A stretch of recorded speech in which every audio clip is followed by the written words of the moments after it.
முதல்வா திராவிட புதல்வா வா தலைவா ஜகயுகம் ஆளவா நிறைவா முதல்வா திராவிட புதல்வா.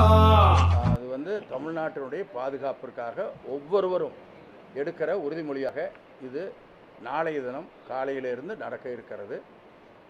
எங்களை பொறுத்தவரை நாங்கள் கேம்ப் ஆஃபீஸ்லேயும் மாவட்ட கழக ஆஃபீஸ்லேயும் அண்ணா படம் வைத்து மாலை அணிவித்து விட்டு, அதற்கு பின்னாலே வீரபஞ்சத்திரத்தில் இருக்கிற அண்ணாவுடைய சிலைக்கு மாலை அணிவித்து, அதற்கு பின்னாலே பன்னீர்செல்வம் பார்க்கில் இருக்கிற அண்ணா சிலைக்கு மாலை அணிவித்து, அதற்கு அங்கே உறுதிமொழியை பன்னீர்செல்வம் பார்க்கிலே உறுதிமொழியை எடுப்பதற்கு ஏற்பாடு செய்யப்பட்டிருக்கிறது என்பதை இந்த நேரத்தில் உங்களுக்கு நான் தெரிவித்துக் கொள்கிறேன். இதை பொறுத்தவரை அடுத்த ஒரு திட்டமாக இது 15ஆம் தேதி நடக்கிற நிகழ்ச்சி. அதற்கு பின்னால் 17ஆம் தேதி முப்பெரும் விழாவாக தெரியும் உங்களுக்கு. ஒவ்வொரு ஆண்டும் திராவிட முன்னேற்றக் கழகம் முப்பெரும் விழாவை மிகுந்த உணர்ச்சியோடு அந்த முப்பெரும் விழாவை நடத்துவதை கழகத் தோழர்களும் மிகுந்த அக்கறையோடும் மிகுந்த ஈடுபாட்டோடும் அந்த நிகழ்ச்சியில் கலந்து கொள்வதை நாம் ஒவ்வொரு ஆண்டும் பார்க்கிறோம்.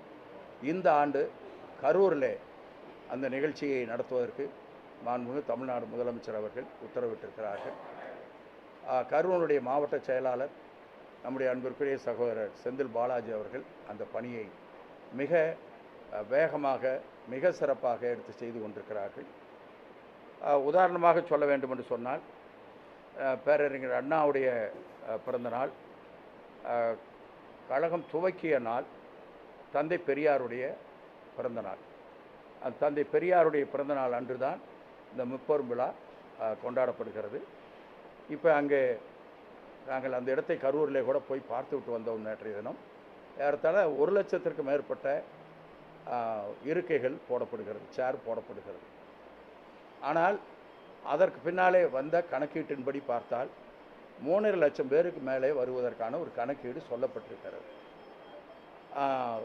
எங்கெங்கே இருந்து யார் யார் வருவார்கள் என்பது அதற்கு பின்னாலே தான் தகவல் சொல்லப்பட்டது.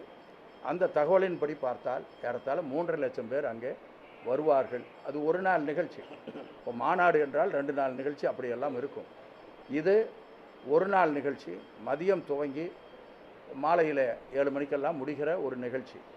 அந்த நிகழ்ச்சியிலே 3.5 லட்சம் பேருக்கு மேலே நாங்கள் அங்கே வர வேண்டும் என்பதை ஒவ்வொரு மாவட்டத்திலிருந்தும் தங்களுடைய கருத்துக்களை தெரிவித்திருக்கிறார்கள். அடுத்த நிகழ்ச்சியாக வருகிற 20ஆம் தேதி, செப்டம்பர் 20ஆம் தேதி ஒரு மாபெரும் பொதுக்கூட்டம் எல்லா மாவட்டங்களிலேயும், கழக மாவட்டங்களில் எல்லா மாவட்டங்களிலேயும் அன்றைக்கு 20ஆம் தேதி ஒரு மாபெரும் பொதுக்கூட்டம் நடத்துவதற்கான ஏற்பாடு செய்யப்பட்டிருக்கிறது. நம்முடைய ஈரோடு தெற்கு மாவட்டத்தில் இந்த 3 தொகுதியில் சேர்த்து ஒரு இடத்துல மிகப்பெரிய ஒரு பொதுக்கூட்டத்தை நடத்துவதற்கான ஏற்பாட்டை நாங்கள் செய்திருக்கிறோம். அது